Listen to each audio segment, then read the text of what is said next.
नमस्कार आप सभी के लिए। ये आज आपका एडिटोरियल है, द हिंदू में पब्लिश हुआ है। लिखा किसने है? सज्जन कुमार जी ने। किस बारे में बात कर रहे हैं? तो इसके बारे में जो बिहार का इलेक्शन हुआ रिसेंटली, तो उसी के बारे में पूरी की पूरी चर्चा है। और ये उन वोटर्स का जो साइलेंट वोटर हैं, जो वायलेंटली या जो मतलब एक एक्सप्रेस नहीं करते अपनी चीज़ों को, जब जैसे कोई एग्जिट पोल होता है या मीडिया वाले जाते हैं, या वैसे भी जो चीज़ों को वो नहीं करते, एक्सप्लेन नहीं करते या सामने नहीं रखते लोगों को, तो वो आपको साइलेंट वोटर। तो ये वही बता रहे हैं कि in Bihar the subdued narrative of the silent voter. तो साइलेंट वोटर के हाथ में जिसकी सत्ता है, या साइलेंट वोटर, सबड्यू का मतलब एक जनरली ये किया हुआ कि अधीन करना किसी चीज़ को, है ना।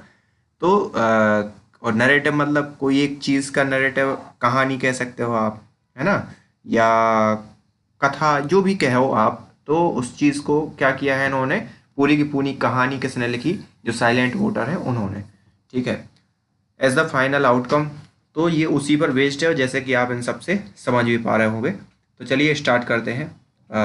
और अगर आपने चैनल को सब्सक्राइब ना किया हो तो please hit the subscribe button.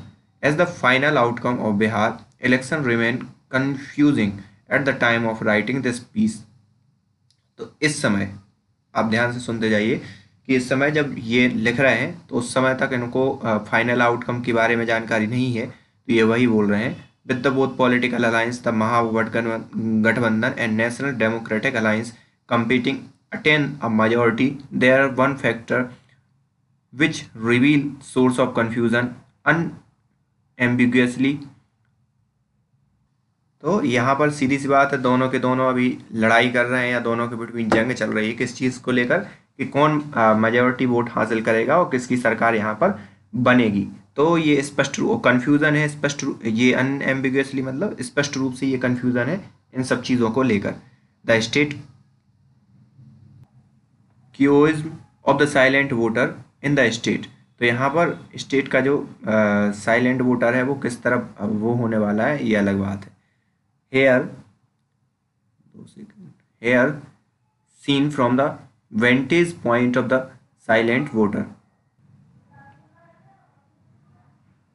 Silent voter the status quo may not be the preservative term. तो यहाँ पर सीधी सी बात यह है कि जो अगर यहाँ पर देखा जाए, seen from the vantage point silent voter के अगर उससे देखा जाए, मतलब चश्मे से या साइलेंट वोटर की तरफ से, तो status quo may not be pejorative term.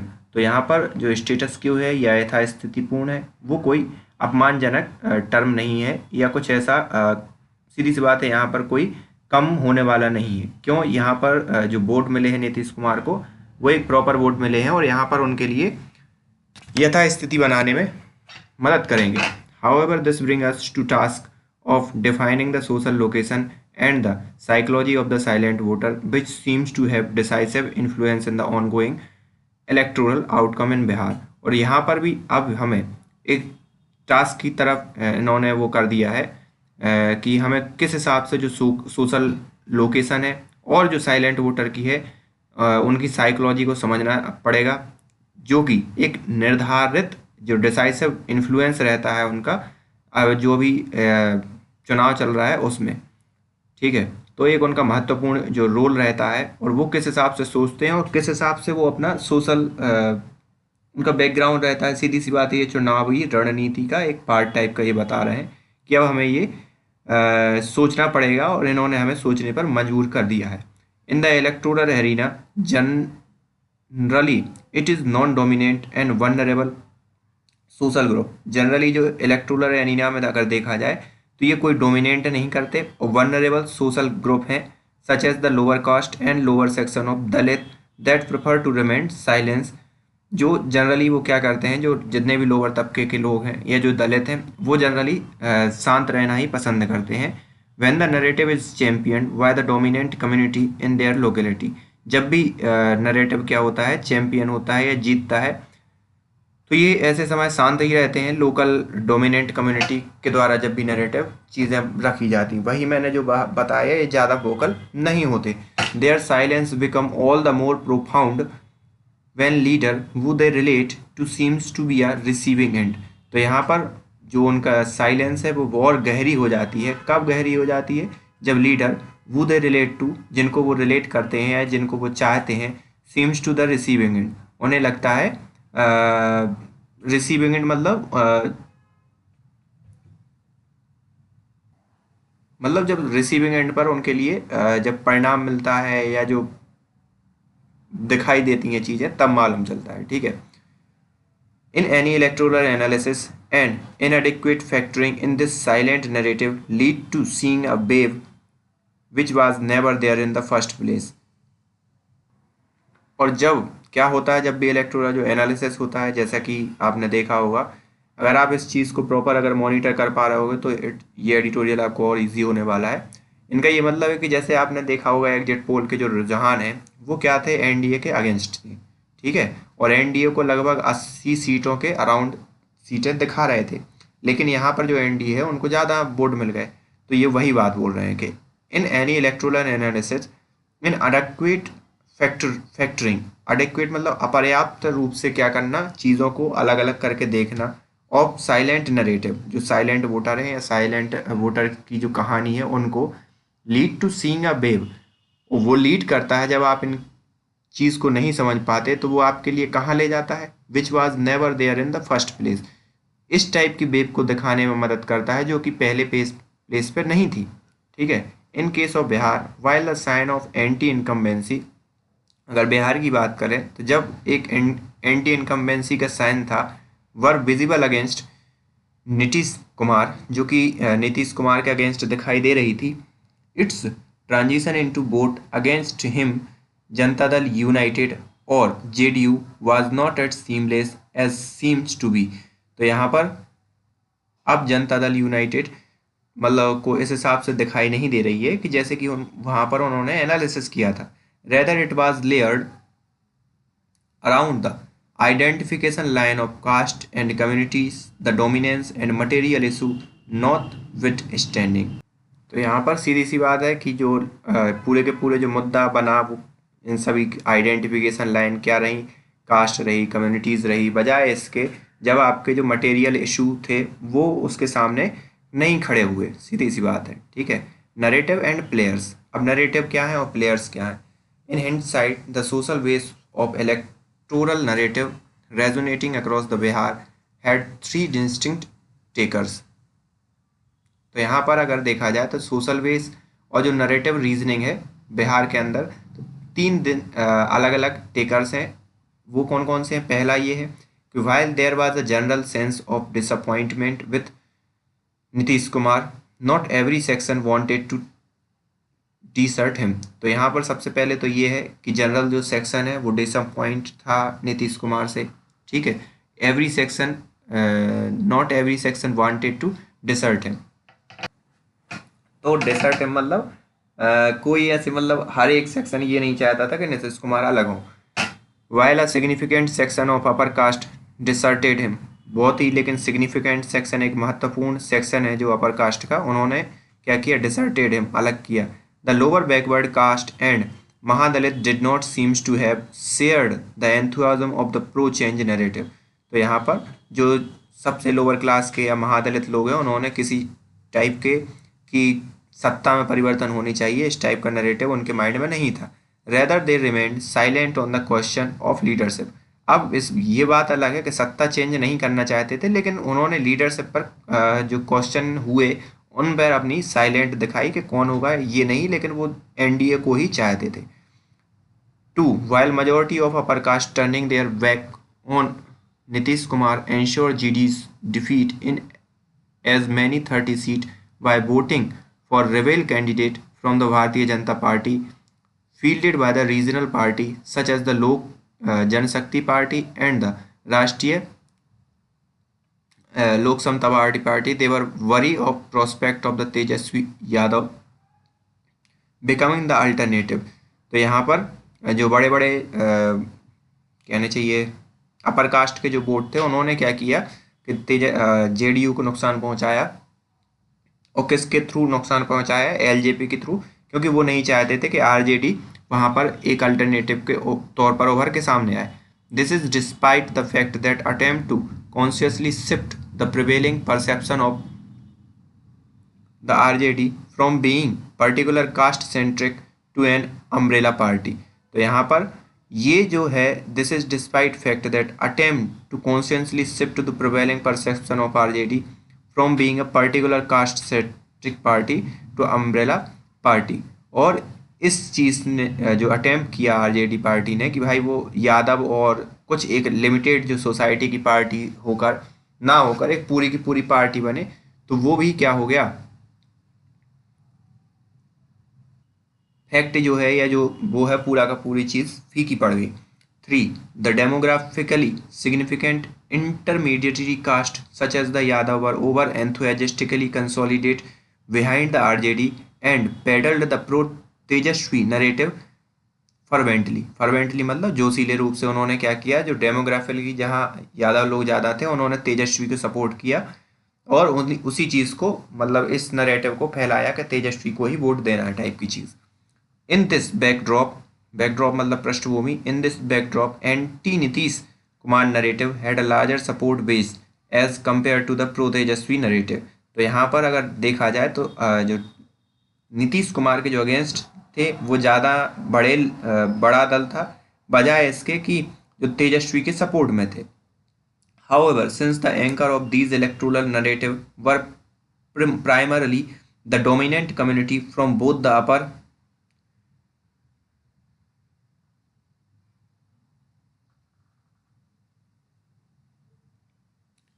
and intermediate caste and core support base of Nitish Kumar, हालांकि since the anchor of these electoral narrative, जो भी मतलब इस इलेक्टोरल नरेटिव की वो कहानी थी वो प्राइमरीली किस पे थी, dominant community, upper caste and intermediate caste, जो कि कोर सपोर्टर थे किसके, नीतीश कुमार के, the preference of the non Yadav other backward class and Mahadalit got subdue in the process. तो यहाँ पर जो नॉन यादव को छोड़कर बाकी जो बैकवर्ड क्लासेस थी महादलित थी, God subdue in the process, subdue in the process मतलब वो सभी इसके साथ आए। ठीक है, Nitish Kumar is still relevant, अभी भी रेलेवेंट मतलब होता है प्रासंगिक होना किसी चीज़ के लिए, तो वो अभी भी रेलेवेंट है। Irrespective of the electoral outcome it is unambiguously clear, unambiguously मतलब स्पष्ट रूप से क्लियर है कि Nitish Kumar still hold ground despite his dwindling electoral performance. तो अभी ये बात अभी भी उतनी ही सही है कि जो नीतीश कुमार है अभी भी एक ग्राउंड उनका है, बजाय इसके कि उनका जो परफॉर्मेंस रहा इलेक्टोरल में वो कम रहा। Let us take closer look at this electoral and compare it with 2015 assembly election in Bihar. और हम इस चीज़ को जो वर्तमान में भी इलेक्शन चल रहे हैं उसका हम एक थोड़ा सा वो लेते हैं और हम 2015 के इलेक्शन से कंपैरिजन करते हैं। For instance, in 2015, when RJD was allied with JDU, the former contested 101 seat and 181 seat, a colossal improvement from mer 24 seat in 2010 election. तो यहाँ पर अगर बात किया जाए तो जब JDU उसके साथ अलायंस करके लड़ी थी, ठीक है, तो उसने 101 सीटों पर चुनाव लड़ा और 81 सीटों पर जीती थी। तो जो इम्प्रूवमेंट था 2010 के रिगार्डिंग तो सिर्फ 24 सीटों का इम्प्रूवमेंट था। Now in 2020 the RJD contested total 145 seat, तो आरजेडी ने फिर 145 सीट पे लड़ाई लड़ी and expected to win around 75 seat, और उसकी आशा थी कि 75 सीट तो जीत ही जाएगी। Despite the entire electoral narrative revolving around the agenda set by Tejashwi Yadav wherein he emerge the biggest crowd puller. तो यहाँ पर अगर जो भी देखा जाए कि जो एंटायर नरेटिव वो हुआ revolving around the agenda set by Tejashwi Yadav, और जो तेजस्वी यादव के ने जो एजेंडा सेट किया उसमें अगर देखा जाए तो उन्होंने बहुत ही क्राउड है उनको खींचा अपनी तरफ। Certainly Tejashwi Yadav has emerge as a leader to reckon with and yet the strike rate of RJD is poor and compared to the 2015 election। तो यहाँ पर ये सब ठीक है कि उन्होंने कितनी एक अच्छे लीडर के तौर पर उभरे और अपनी पार्टी को जीत दिलाई, लेकिन जो उनका स्ट्राइक रेट है वो कम रहा। सिमिलरली 2015 से कंपैरिजन किया जाए अगर तो। Similarly this time the better strike rate of BJP with the NDA should be analysis in term of the additional support base that Nitish Kumar brought to the NDA fold.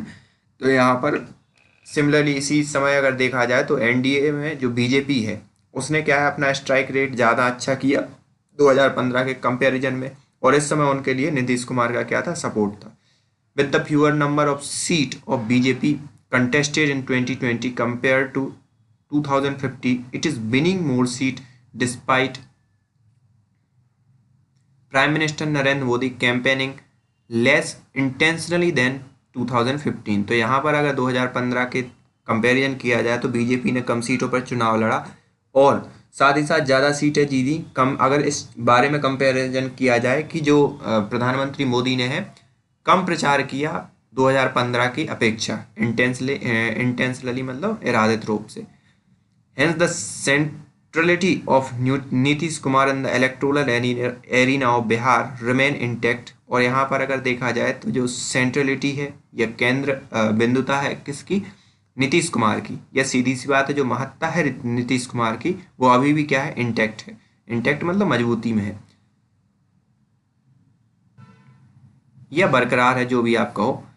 What has changed significantly in this election has been the political miscommunication that he faced from within the NDA, primarily on the account of the silence and middle approach of the BJP leadership vis-a-vis LJP and its leader Chirag Paswan. तो यहाँ पर ये तो ठीक है कि उनकी वो है, लेकिन what is the change significantly, महत्वपूर्ण रूप से इस इलेक्शन में चेंज क्या हुआ है, हैज़ बीन पॉलिटिकल मिसकम्युनिकेशन, जो पॉलिटिकल मिसकम्युनिकेशन हुआ that faced from with in the NDA, जो कि एनडीए के अंदर फेस किया गया, primary on the account of the silence and milder approach of the BJP leadership, जो एलजेपी के रिगार्डिंग जो बीजेपी लीडरशिप ने जो अप्रोच दिखाई उसका, क्योंकि चिराग पासवान के साथ अलग होने पर बीजेपी ने मतलब आपने देखा होगा कि उनका चिराग का एकदम कहीं विरोध भी नहीं किया। In the backdrop of the current trend it is no one's guess that minus of LJP factor the tally of the JDU would have been much better as it's now, and the prime responsibility for the same lie as much as the BJP as with the subordinates of the Nitish Kumar not the accommodate the demand of the young leader। और अगर वर्तमान जो पृष्ठभूमि है, backdrop मतलब पृष्ठभूमि, trend पर बात करें तो it is no one's guess, ये कोई गैस नहीं कर सकता that minus of LJP factor, मतलब कि एलजेपी माइनस एलजेपी फैक्टर को किया जाए, tally of the JDU would have been much better as it now, कि जो टैली है जेडीयू की वो ज़्यादा अच्छी होती बजाय उसके अगर एलजेपी को अलग कर दिया जाए तो। And the prime responsibility for the same lie as much as the BJP, prime responsibility जो है बीजेपी पर भी लाई करती है, जैसे कि वो खड़े रहे सबऑर्डिनेट्स, मतलब जो हट होता है नीतीश कुमार का कि उन्होंने उन डिमांडों को पूरा नहीं किया यंग लीडर्स की, मतलब ये चिराग पासवान की बात कर रहे हैं जनरली। की इशू जो महत्वपूर्ण मुद्दे हैं वो क्या हैं, further welcome shift which Bihar has brought to political realm in the primacy of the material issue dominating the electoral arena। तो यहाँ पर यही है कि फर्दर अगर आगे देखा जाए तो जो वेलकम शिफ्ट हुआ है बिहार में, has brought political realm in the primacy of the material issue dominating the electoral arena. तो यहाँ पर यही दिखाई दिया कि जो मटेरियल इशू है उन्होंने ही डोमिनेट किया है इलेक्टोरल एरिना के अंदर या निर्वाचित क्षेत्रों के अंदर, है ना। While the context of the novel corona virus pandemic and consequence centrally of the issue of the job and economic security was expected, one must take cognizance of the point that Bihar, the primacy of the material politics, has been signified by Nitish Kumar for the last 15 years। तो यहाँ पर जो ये है कि जो corona का virus के जो पेंडेमिक हुए हैं और उनके कारण जो कॉन्सिक्वेंटली उनके कारण जो क्या हुआ है, जो जॉब लॉस हुए हैं या जो इकोनॉमिक सिक्योरिटी वो थी, वो एक्सपेक्टेड थी कि वन मस्ट टेक कॉग्निजेंस, वो एक बहुत इंपॉर्टेंट पॉइंट होगा, that in Bihar the primacy of material politics, मतलब उसमें प्राथमिक वो होगा जो मटेरियल पॉलिटिक्स होती है, has been signified by the Nitish Kumar for last 15 year, जो सिग्निफाइड की गई जो नीतीश कुमार के द्वारा लास्ट 15 सालों में, तो वो मुद्दा बनेगा। हेंस वो both Tejashwi Yadav and Chirag Paswan were attempting to inherit the development mantle from Nitish Kumar. तो यहाँ पर दोनों ही लोगों ने इस चीज़ को डेवलपमेंट मेंटल, तो दोनों ही लोगों ने, चाहे चिराग पासवान हो या तेजस्वी यादव, दोनों ने ही इस नकाब को उतारने की कोशिश की। But in a state which has been signified by the assertive masculinized political culture, the presence of the Nitish Kumar, a non-polarizing personality and accommodative approach led to changing political common sense of Bihar so much as so that both RJD and BJP and the left had made the politics of the accommodations their central plank। तो यहाँ पर क्या है, state जहाँ पर एक महत्वपूर्ण रूप से एक असर्टिव पुरुषों या जो एक कहना चाहिए लोगों का मतलब मेल डोमिनेंट कल्चर है, पॉलिटिकल कल्चर है, the presence of Nitish Kumar male dominant कह सकते हो, या आप एक हट धर्मी वाला, द नॉन पोलराइजिंग पर्सनालिटी, जो एक ऐसी पर्सनालिटी जो पोलराइज नहीं होती है, an accommodative approach led to the changing political common sense. और इन्होंने क्या है, जो अकोमोडेट अप्रोच ने एक रास्ता अख्तियार किया कि changing the political common sense, उन्होंने पॉलिटिकल जो कॉमन सेंस है उसको चेंज कर रहा है, जो बिहार को मतलब बहुत हद तक चेंज किया। So both RJD and BJP, दोनों ही RJD and BJP and left had made the politics of accommodations their central plank sorry. तो उन्होंने जो, क्योंकि तीनों ही पार्टी उभर कर सामने आई हैं, आरजेडी, लेफ्ट और बीजेपी, तो इन्होंने उसी चीज़ को क्या रखा, सेंट्रल पॉइंट पर रखा। अब आरजेडी की जो आउटरीच है वो कहाँ है, to see every party appealing to the youth, women, vulnerable caste such as extremely backward class. तो जैसा कि देखा जाता है कि हर एक पार्टी जो लोग मतलब जो वनरेबल कास्ट है उनके लिए और वुमेन के लिए, यूथ के लिए इन्हीं को अप्रोच करती है, और EBC and Mahadalit and aspirational and inclusive language and bound to have their imprint Nitish Kumar. ठीक है, तो बाउंड टू हैव, और जितने भी महादलित हुए, एस्पिरेशनल, इंक्लूसिव लैंग्वेज वाले हैं, तो वो क्या है, नीतीश कुमार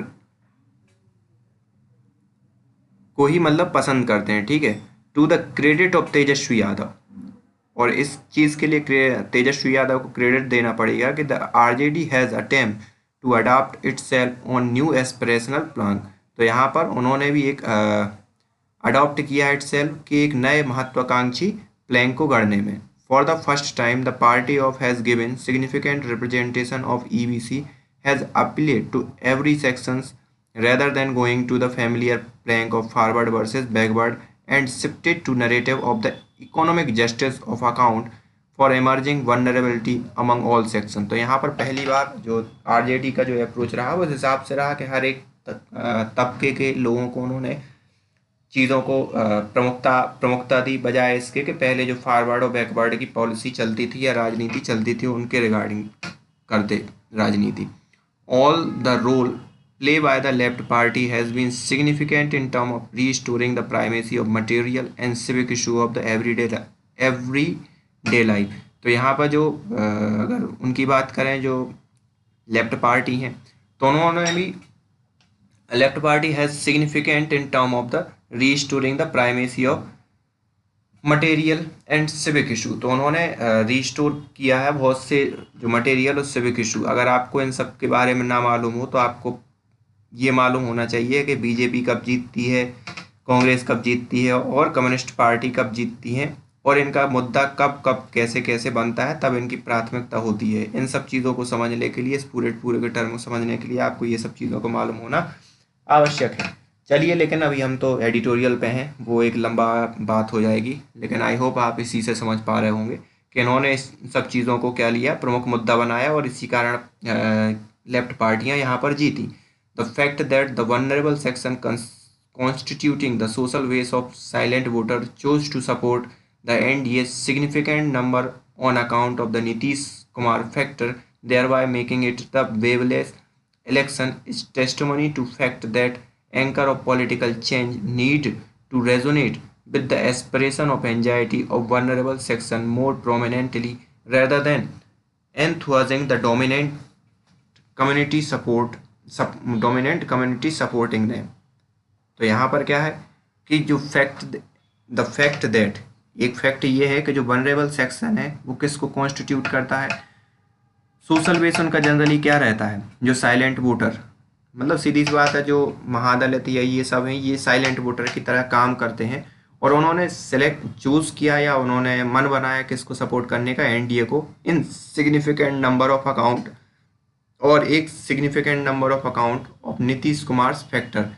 तो यहाँ पर उन्होंने तो एनडीए को दिया ही, साथ ही साथ नीतीश कुमार को दिया है इस रिगार्डिंग, ठीक है, मतलब उसमें कई नीतीश कुमार के भी सपोर्टर थे, there by making it a waveless election. तो इसने इन सभी चीज़ों के चलते ही एक वेवलेस इलेक्शन हुआ, is testimony to fact that the anchor of political change, और ये टेस्टिमनी थी इस चीज़ के लिए कि पॉलिटिकल चेंज हुआ है, need to resonate with aspirations, और इस चीज़ की आवश्यकता है कि इन सभी चीज़ों को अलग अलग किया जाए कि कौन सी उनकी महत्वाकांक्षाएं और कौन से उनके तनाव हैं, of vulnerable section of more prominently rather than, इनको मतलब चीज़ों को बहुत प्रोमिनेंटली इनको अलग अलग किया जाए, rather than enthusing the dominant community supporting them, बजाय इसके कि जो आपको सपोर्ट करती हैं डोमिनेंट कम्युनिटी से मतलब इनका ये है कि अपर कास्ट है, और डोमिनेंट कम्युनिटी इनका कई मायनों में है, ये सिर्फ अपर कास्ट के रिगार्डिंग नहीं है, मान लो कहीं मुस्लिम वोटर्स हैं वो डोमिनेट करते हैं, तो उन सभी लोगों को समझने के बजाय इन साइलेंट वोटर को आपको समझना पड़ेगा। And it is the time to take cognizance of the subdue narrative of the silent voter, which tend to get lost in domineering rhetoric anchored by politically entitled section। तो यहाँ पर जैसे कि जो साइलेंट वोटर डोमिनेंट पर किस प्रकार भारी पड़ रहे हैं, क्योंकि ये चूँकि अभी एडिटोरियल तब जब लिख रहे हैं जब मतलब चुनाव के जो रिजल्ट हैं वो आ रहे हैं, तो उन सभी चीज़ों को वो बता रहे हैं कि किस हिसाब से साइलेंट वोटर वो आगे आ रहा है।